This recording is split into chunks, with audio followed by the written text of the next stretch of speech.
MK, Caterpillar chant. One formation. Aisinguva yematsanga matsaga, totora kitsi topondera mutsaga. Shawa shamsa matsaga, shanduita ndavarasisa matsaga.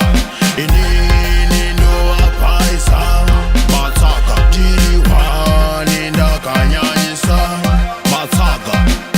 Pondimugira sebotaka kusensen, ndavapisa vanobatisa mafenfen. Sepabila ndovasunga nemachenchen, ndiri chimoko ndaibva ndavaita mapenten. Doro vangu mazvisina kana abuse, warinzwa pana kana yo refuse. No excuse, ndoita cruise, nekatapila mutatsvaka mafuse. Ava shamsa matsaga, shandoita ndavarasisa matsaga. Inini ndovapaisa matsaga, tiriwani ndakanyanyisa matsaga.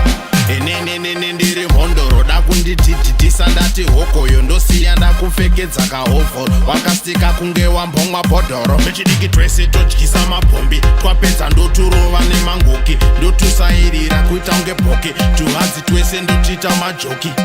Shava shamsa matsaga, shandoita ndavarasisa matsaga.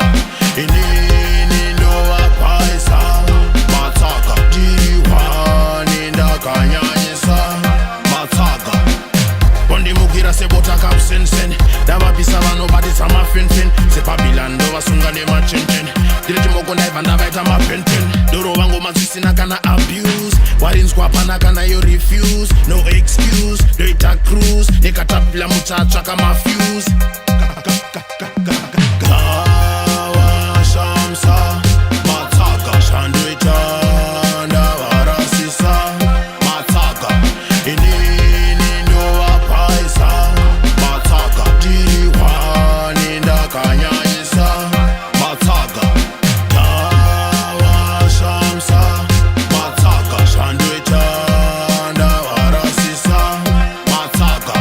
Inini ndovapaisa matsaga, tiriwani ndakanyanyisa matsaga.